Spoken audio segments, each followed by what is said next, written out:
Mani Adjo est avec nous. Exactement, merci Marco. C'est la dernière ligne droite de cette matinale. Nous allons à présent prendre langue avec Monsieur Marcel Ziaga, qui est déjà passé sur ce plateau et qu'on prend beaucoup de plaisir à retrouver ce matin.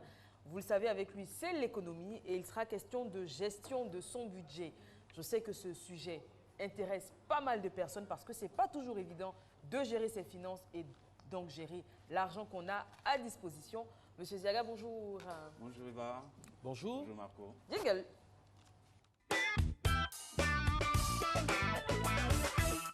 Que vous soyez chômeur, en activité, à la retraite, que vous soyez en couple, que vous soyez seul, que vous soyez, franchement, en tout cas que vous soyez vivant, c'est quoi un budget? Comment le gérer? Et puis, qui a droit au budget? C'est tout ce qu'on va aborder tout au long de ces environ 25 minutes qui nous séparent de la fin de cette émission. Monsieur Ziaga, bonjour. Alors, première question, pour faire vraiment simple, comme on en a l'habitude ici, définissez-nous le budget, s'il vous plaît. Le budget, on va dire que c'est juste la traduction chiffrée d'un projet qu'on a, d'un fonctionnement, ou bien d'une action qu'on veut mener. Voilà, donc c'est juste voir ça comme cela, que c'est une traduction chiffrée, c'est-à-dire le projet qu'on a, on le met en chiffres. D'accord. Hein, ce qu'on veut réaliser, on met en chiffres. Voilà, c'est juste là le budget. Voilà. C'est cela le budget. Voilà. Et pourquoi il faut établir un budget et comment le faire? Oui, il faut établir, c'est pour éviter de naviguer à vue en fait. D'accord. Voilà, parce qu'on veut juste avoir le contrôle de nos finances, on veut maîtriser nos finances.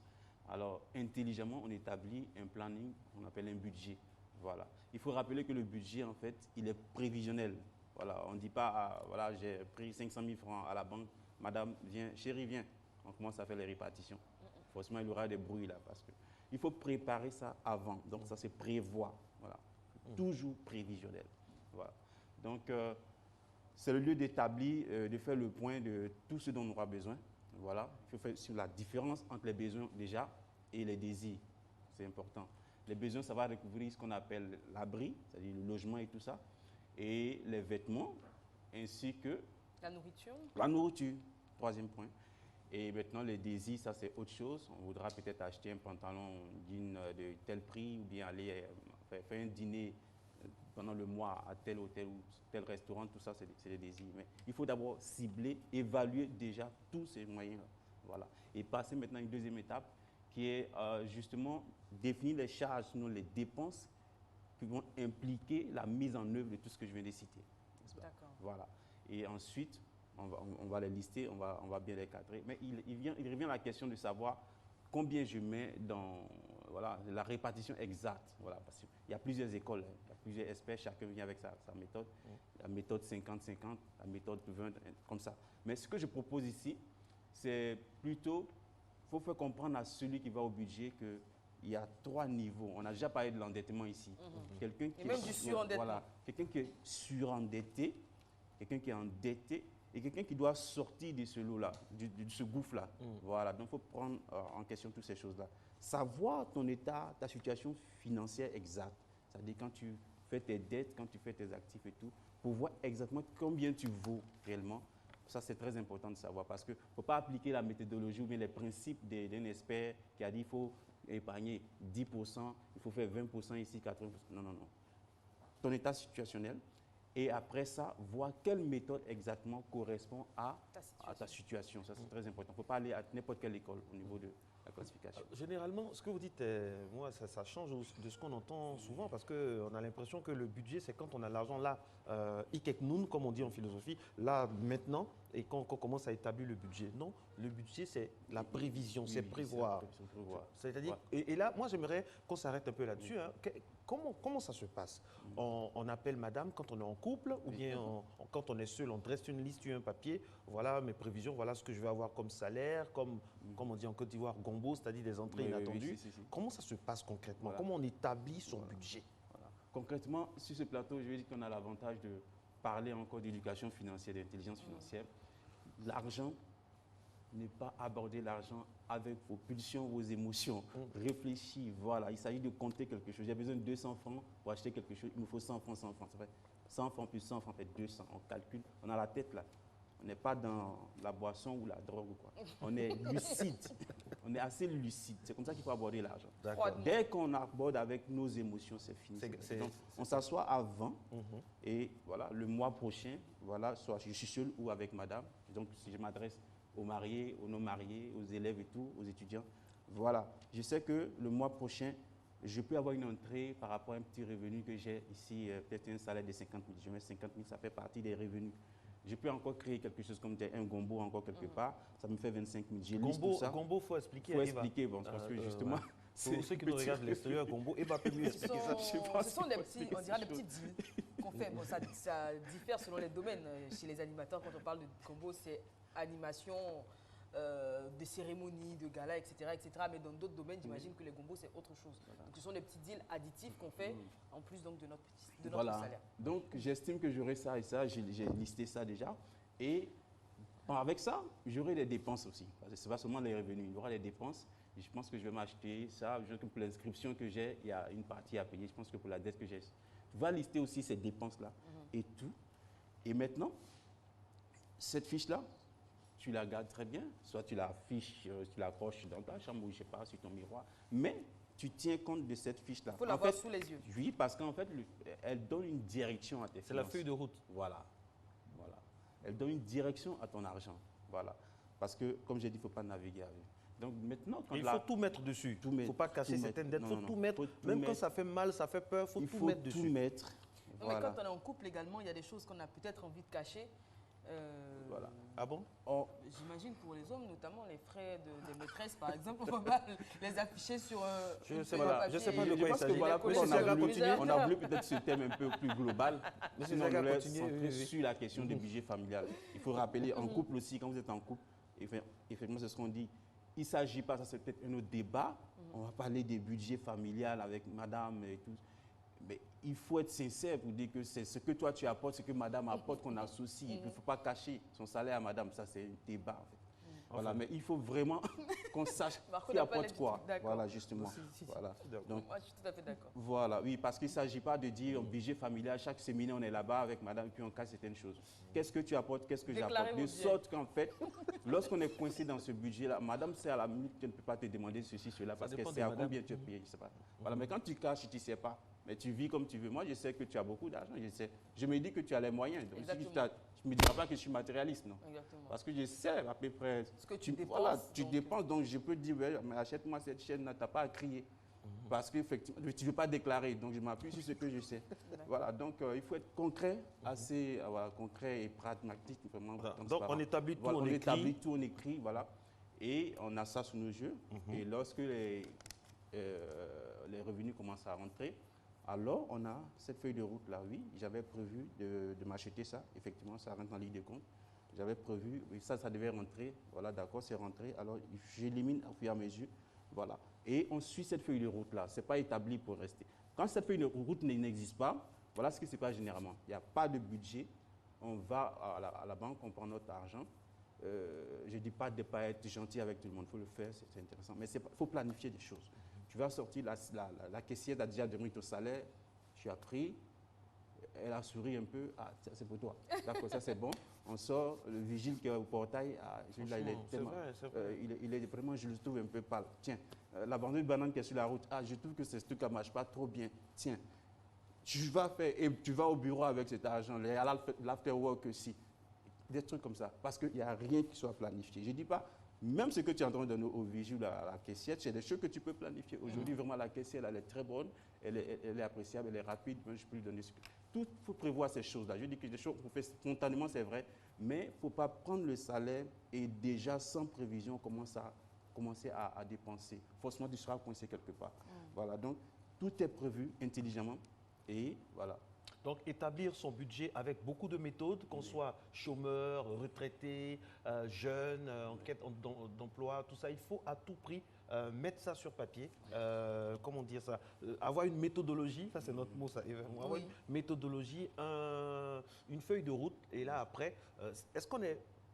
L'objectif, c'est quoi? Respecter à 100%, à 80%, mais faire en sorte que ce soit progressif. Oui, c'est de faire en sorte que ce soit progressif. L'idée, c'est qu'on l'établit pour pouvoir respecter, en vue de contrôler et d'avoir la maîtrise sur nos finances. Maintenant, c'est aussi dans l'objectif de pouvoir savoir exactement qu'on a des économies, faire des économies, voilà. Voilà, parce que j'ai établi un budget, mais je me rends compte qu'après, la réalité s'impose. Et après avoir utilisé ce que j'ai comme revenu, les dépenses sont faites, j'ai quelque chose qui se dégage que je peux peut-être épargner. Ou bien je me rends compte que vraiment j'ai maîtrisé mes finances et tout. Mais il faut dire que le budget aussi est fait à partir de ce qu'on appelle des historiques. Voilà, parce que par rapport à quoi je prévois telle dépense, c'est par rapport à cette historique. Voilà. Donc, si j'étais surendetté, voilà. je fais tout pour être seulement endetté, ensuite de suite et après sortir la tête de l'eau. Oui, mais aussi savoir que mes factures me coûtent tant, les factures passées m'ont coûté ceci. Donc je pense que dans la même gamme, comme c'est les mêmes matériaux que j'ai et c'est la même consommation, ça va me coûter tant. Donc par rapport à ça, ces historiques-là, j'établis. Voilà mon budget. Voilà. Alors vous avez parlé de contrôle, vous avez parlé de maîtrise justement. J'aimerais savoir si le moyen de paiement qu'on s'octroie a une influence sur la maîtrise qu'on peut avoir sur nos finances. Par exemple, est-ce qu'il faut privilégier les paiements liquides? Est-ce qu'il faut préférer les prélèvements? Est-ce qu'il faut préférer le chèque? Parce que c'est vrai qu'on a tendance à signer des chèques plutôt facilement. Est-ce que le moyen de paiement qu'on s'autorise a une influence sur ces choses-là? Oui, bien sûr, bien sûr. Parce qu'en fait, on est dans une économie qui évolue. On parle du numérique maintenant. Voilà. Tu vas voir dans certains États, comme le Canada ou les États-Unis, il y a des gens vont à ce qu'on appelle des systèmes qui sont pratiquement comme des systèmes virtuels qui jouent le rôle pratiquement d'un gestionnaire pour vous. Voilà, je prends des exemples comme Main.com. Juste, vous avez une application, vous avez votre ordinateur, votre smartphone, et vous prévoyez déjà le mois prochain, voilà ce que je veux faire et tout. Et depuis là, ce que j'appelle automatisation même de vos finances, c'est très important. De plus en plus, il faut s'orienter là. Votre employeur vit votre argent sur votre compte, c'est le compte chèque. Ce compte chèque-là, avec la banque, vous pouvez décider de, voilà, chaque fois que mon argent est viré là, mettez cette somme-là à mon compte d'épargne, mettez ça à mon compte d'investissement. J'ai des chaînes câblées, mettez ça pour payer. Peut-être j'ai le courant, l'eau, l'électricité à payer, on peut peut-être trouver des comptes et faire. Et donc, votre argent est viré, automatiquement, ces choses-là se font. Voilà. Parce que, en fait, quand vous prenez l'argent directement comme ça à la main, venir faire ces choses-là sur des courses encore, il faut aller dans tel centre, voilà. Mais vous avez tout en un seul lieu et ça se pilote tranquillement. Au point que vous n'êtes pas agité à la fin du mois. Parce que lorsque l'argent est viré, l'argent est orienté. Voilà. On parle, M. Ziaga, de façon globale comme ça, mais qui est habilité à avoir un budget? Est-ce que le chômeur, celui qui ne travaille pas, ou bien l'ancien combattant, ou bien celui qui est à la retraite, est-ce que tout le monde peut se payer, je vais dire ça comme ça, le luxe de se faire un budget, de se confectionner un budget? Oui, pour le budget, on n'a pas besoin forcément d'avoir un tel statut ou quel statut, je ne sais pas. C'est juste l'orientation intelligente, en fait, c'est-à-dire l'intelligence financière. C'est-à-dire que j'ai besoin de ça, effectivement, de cette feuille de route pour avancer, que je sois élève, chômeur, voilà. J'ai une dépense à faire, je prévois. Voilà. Justement, le cas de l'élève, par exemple. L'élève. Oui, son argent de poche. On va prendre là, j'ai peut-être l'élève. Voilà. Je sais que mon argent de poche, peut-être c'est 5 000 francs le mois, ou bien, je ne sais pas, 200 francs par jour, mais je peux faire des provisions par rapport à ça. C'est-à-dire, déjà, peut-être par rapport à ces petites courses que moi je vais faire, je vais chaque fois m'aider papa pour dire que je vais acheter ceci, cela. Mais chaque fois, donc 5 000 francs par mois, je sais que j'ai besoin peut-être de 3 000. Je vais peut-être prévoir ça sur 3 mois. Si je peux par mois dégager dans les 5 000, m'arranger pour avoir 4 000 francs que je peux dépenser sur tout ce mois, puis garder 1 000 francs. 1 000 francs sur 3 mois, j'ai 3 000 pour acheter ce que je veux acheter, pour réaliser. Dans nos traditions africaines, on a un rapport difficile avec l'argent. Dans des couples, par exemple, je suis en couple avec Eva, on a un enfant, et Eva, par exemple, veut que l'argent soit un peu sacralisé, il ne faut pas donner l'argent. Alors que le père, il veut, par exemple, donner l'argent à son enfant pour que l'enfant soit tout de suite, très tôt, habitué à gérer son argent. Comment on fait? Comment vous arbitrez ça? Oui, mais maintenant, il faut faire comprendre aux parents qu'il faut désacraliser l'argent. C'est vrai qu'on ne parlait pas de l'argent autour de la table à manger. Voilà, dès que tu commences, non, tu penses que l'argent se ramasse ou bien l'argent tout le temps. Voilà, mais les enfants doivent savoir. Voilà. Je disais sur le plateau qu'on apprend aux gens à traverser une route, à savoir comment doter madame et tout ça, même pas comment gérer l'argent. Ça, c'est dangereux. Il faut apprendre à gérer à l'enfant. Voilà. Déjà, comment tu sauras que ton enfant est avare, ton enfant est dépensier, si tu ne peux pas lui donner de l'argent pour aller à l'école? Voilà. Une fille qui est déjà au CE2, CM1, ou bien un élève, on peut lui donner de l'argent. Tu estimes par exemple que 100 francs, c'est bon pour qu'il mange à l'école. C'est bien, 100 francs, mais donne-lui 200. Et le soir, quand tu rentres, faites les comptes. Mamie, je t'ai donné 200 francs. Qu'est-ce que tu en as fait? Ah, papa, à l'école, voilà. On était à l'école et j'étais avec Christelle. Elle a dit qu'on pouvait acheter Yahoo 150. Tu comprends déjà qu'elle se laisse influencer. Ce n'est pas parce que Christelle a décidé. Enfin, aujourd'hui, on a des gens comme ça qui sont orientés par Christelle, par Mémé, jusqu'à. Ils sont dans leur fonction, ils travaillent. C'est des filles qui sont cadres aujourd'hui, mais qui vivent par mimétisme parce que la voisine a acheté une robe comme ça, un talon comme ça, ils font ça. Parce que cette habitude-là est restée depuis l'enfance, ou parce qu'on a dit d'aller manger Yahoo, on va manger Yahoo. Parce que Christelle a dit d'aller prendre ça, on va ça. Et dans la société, tu vis comme ça. Tu es rythmé comme ça. Voilà. Donc, très tôt, on peut apprendre ça à l'enfant. Donc, quand tu reviens de l'école, non, tu n'as pas fait ça. C'est ce que tu voulais manger? Est-ce que c'est ce que Christelle a dit? Non, non, non, moi, je voulais autre chose, mais comme c'est... Non, non, déjà, tu commences à corriger ce temps. Voilà. Maintenant, le compte. Elle avait 200 francs. Elle te ramène 50 francs. Ah, c'est bien, elle n'est pas dépensière. Qu'est-ce que tu en fais? Non, je mets dans ma caisse. Déjà, puis savoir que l'enfant est avare, dépensier, ou se laisse influencer par... Voilà. Tu peux déjà corriger ces choses à chaque fois C'est comme ça que dans les comptes que tu fais avec l'enfant. C'est comme ça que l'éducation financière de nos enfants commence à la maison sur des petites choses, dans des petites classes. Ça nous donne déjà des idées du caractère que l'enfant aura face à l'argent. On parle beaucoup de prévision, on parle de contrôle, etc. Est-ce qu'il faut raisonner en termes mensuels ou annuels pour nos prévisions? Est-ce qu'il faut faire les prévisions chaque mois ou pour l'année? J'imagine que quand on fait les prévisions à l'année, ça nous permet, en cours de route, d'anticiper et puis pourquoi pas de corriger certaines erreurs qu'on aurait pu laisser passer les mois précédents. Mais quelle est la véritable, la bonne façon de faire? Pour ma part, je pense que mensuellement, ça ira pour les couples, même les individus qui sont seuls. C'est déjà mensuellement, ça ira pour, je le dis à cause de l'instabilité, pas politique, mais juste au niveau professionnel. Voilà, il y a toujours des mutations, il y a toujours une société qui est en difficulté.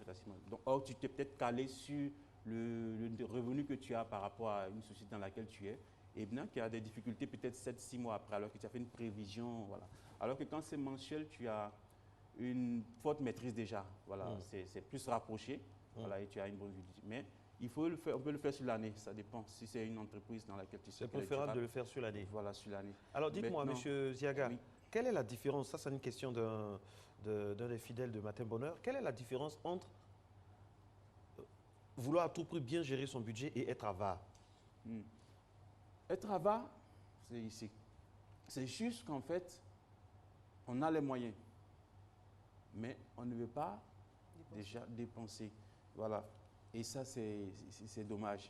Voilà, j'ai les moyens de m'assurer un bien-être, par exemple, d'avoir un costume décent, parce que par rapport à ma profession, mais c'est cher, je trouve que c'est cher, alors que c'est cette gamme de costumes qu'il faut. Et c'est ça qu'il faut. Et je trouve que c'est cher, alors je ne veux même pas dépenser. Voilà, à la limite, même quelqu'un peut aller parce qu'il négocie le prix, pas parce qu'il est avare. Mais il ne veut même pas. Il le contraint même à dire non, il faut costume, on ne veut pas même. C'est vrai que c'est la profession, mais je veux. Est-ce qu'il n'y a pas autre chose? Voilà. Voilà, ça des chemises ou bien, je ne sais pas. Ça, vraiment, c'est quand même une maladie. Oui, et moi j'en connais. Il y a des personnes, pour enlever un franc, on a l'impression qu'ils enlèvent un clou, quoi. Que voilà. le portefeuille est fait en lame, qu'ils ont peur même de se blesser, de toucher au portefeuille. Voilà. C'est impressionnant. L'argent est fait pour circuler. Voilà. Je ne dis pas qu'il faut voilà, on parle d'épargne, on parle d'économie, mais il faut vivre. C'est pourquoi j'apprécie plutôt le principe 50-20-30. 50-20-30. 20-30 de Elizabeth Warren, qui est, elle est quoi? Sénatrice à Massachusetts. J'apprécie ce plan-là. 50%, 50% qu'elle appelle les must-have, qui sont un peu des dépenses incontournables. Loyer, tout. Pour d'autres même qui sont peut-être des religieux, la dîme et tout. C'est incontournable. Si tu as fait, tu as 100 000 francs par mois, 50 000 francs maximum dans ce palier-là. Maison, électricité. De sorte que si tu n'as pas l'électricité, tu ne pourras pas voir clair. On va t'enlever les... Tu ne payes pas l'eau, c'est difficile. Nourriture, la nourriture, tout ça, c'est difficile. Voilà, tout. Voilà, 50 000 francs, pas plus, pas 51, pas 50 500, 50 000. 30%, parce que ce n'est pas une éducation financière qu'on fait. Je vois des gens parler d'éducation financière, mais serrer la ceinture. Il ne s'agit pas de serrer une ceinture, de dire aux gens comment sagement, intelligemment organiser leurs finances. De sorte que s'ils aiment leur crème glacée, ils continuent de le faire, mais peut-être des réduits, c'est tout. Mais pas serrer une ceinture au point d'être sacrifié. Non, ce n'est pas de cette intelligence financière-là qu'on parle, en fait. faut que les gens... Donc, du coup, 20% et 30% pour ce petit plaisir que tu te fais avec madame, sortir... 20 ou 30%. 30% pour On a fini les 50, Oui. 20 et Oui. maintenant on est les 30%. 30% c'est le want. 30 d'abord. Non, non, 50% on a fini. 50 must have, Après, Ouais. 30. 30% c'est le want, c'est-à-dire D'accord. c'est les désirs, voilà. Et puis 20% les savings, c'est-à-dire c'est l'épargne. D'accord. Voilà. N'est-ce pas? Et là, c'est équilibré. c'est pas 50, évident. hein. 30, 20, Oui, mais il faut 50. s'assurer qu'on est sorti du gouffre. Oui. Ça, c'est quand on n'est pas endetté du tout. hein. Quand on- Tu peux Donc, commencer 50%, par- 50% pour Et, ce qu'il faut et je absolument précise, faire. et je précise que tu as ce plan-là, tu as 100 000 francs par mois, tu as ça, d'accord? Il faut maintenant travailler pour que tu ailles plus loin, n'est-ce pas? De sorte que si tu as maintenant 200 000 francs, ça ne te verra pas 50 000 francs là, tu as 100 000 francs dans ça, 200 000 francs. De sorte que tu puisses aller de l'avant, parce qu'en fait, réellement, ce qui se passe, tu as 100 000 francs, ça va te contraindre à ne pas aller au-delà de 50 000 francs, alors que tu as la maison à louer dedans. Donc, où est-ce que j'habite quand j'ai 50 000 francs ici? Ça va te contraindre à habiter là où tu es, il faut rester là-bas. Et bosser pour aller de l'avant, pour que ces 50-là passent à 100, pour oser venir ailleurs. Tout à fait. Voilà, on ne t'appelle pas peut-être du côté de la RTI ici. Tu n'arrives pas, tu n'arrives pas. Ce n'est pas une injuste, ni rien. C'est parce que ce niveau de salaire que tu as, tu te contrains à rester là, mais à travailler ton intelligence financière, à produire des revenus, et à avancer et à te déplacer. Voilà. Madame Christelle Cassi donc, nous pose la question suivante. Nous sommes dans une grande société de consommation, Monsieur Ziaga, ce n'est pas évident. Ce que vous dites, c'est bien beau, mais à l'épreuve des faits, ça devient compliqué. On bascule rapidement dans les imprévus. On n'a pratiquement plus rien, même pour acheter du pain. Oui, je reviens et peut-être qu'on peut le noter. Il faut le noter tranquillement. Ne jamais aborder vos finances avec vos émotions et vos pulsions. Je dis ça ici. Ça, c'est clair et c'est ce qui est pour tous les experts. En argent, pas de En argent, sentiments. pas de sentiments. Il n'y a pas de sentiments chez nous. C'est ça le problème. Quelqu'un peut venir te voir, tu as fait ton budget, il vient, ah vraiment j'ai mal ici, j'ai mal. Si tu ne donnes pas 50 000 francs, je meurs aujourd'hui. La question, c'est lui qui est troublé, ce n'est pas vous. En fait. Voilà.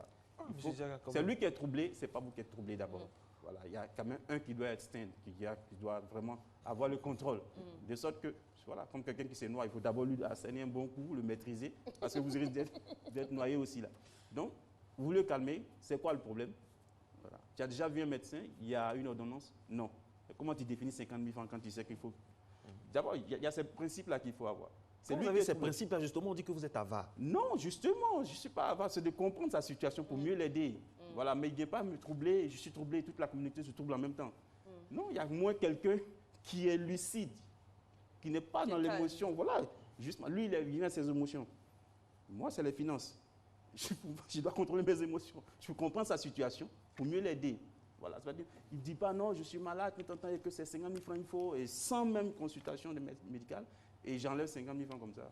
Non, je comprends sa situation, l'aider au mieux, voilà, ou bien voilà, c'est ça. Je peux enlever les 50 000 francs, mais il faut comprendre la situation. Voilà, c'est tout ça. Alors qu'on est dedans, comme ça, finalement, on ne va pas se... C'est ce qu'elle est en train de dire. C'est difficile réellement. C'est réellement difficile parce qu'on est dans les émotions. Aujourd'hui, il y a une semaine du consommateur averti. Ça, j'applaudis ça déjà. D'accord. Voilà.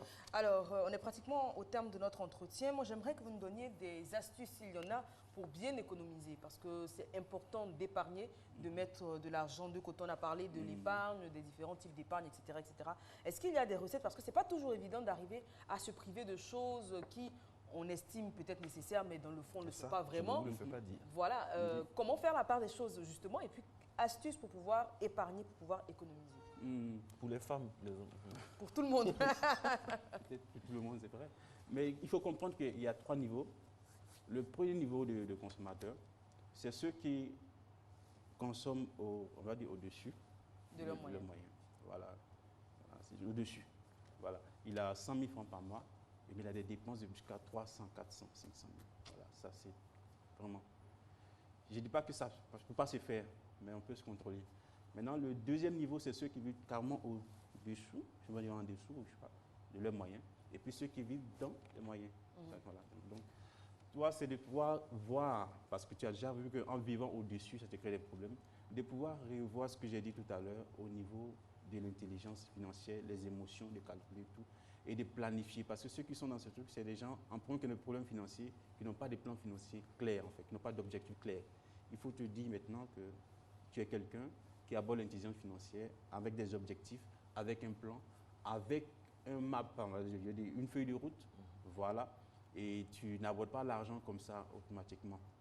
Voilà, il faut garder la tête froide. Voilà, je pense que c'est le conseil qu'on peut donner. Pas de sentiments, ça c'est la phrase de... Pas vraiment de sentiments, pas dans le sentiment au sens de ne pouvoir pas aider les gens, non, pas ça. Au sens de pouvoir contrôler ses pulsions, ses émotions. C'est-à-dire quelqu'un vient vous voir, ne paniquez pas avec la personne. Non. Il faut qu'il y ait quelqu'un qui soit relax dedans pour aborder la situation avec beaucoup de... Vous allez contaminer la communauté, tout le monde. Très bien. Merci beaucoup, Monsieur Ziaga. Merci pour votre passage ici. On a toujours grand plaisir à vous recevoir parce qu'on apprend beaucoup, notamment sur l'argent. Et je pense que ça intéresse tout le monde. Merci encore, excellent début de semaine à vous. Merci également à Marco, que je prendrai grand plaisir. Oui, le couple Maïva pour le meilleur et pour le matin. Je prendrai plaisir à vous retrouver demain, de même que tous les téléspectateurs qui nous suivent de partout dans le monde. Encore une fois, merci pour votre fidélité. Je rappelle que cette émission est rediffusée sur RTI 1 tous les jours à 14h30 et vous pouvez également la retrouver dans son intégralité sur le site www.rti.ci et également sur l'application RTI. Merci à Christelle Akoussa et à toute son équipe pour la réalisation de cette émission. À demain. Audio Jungle.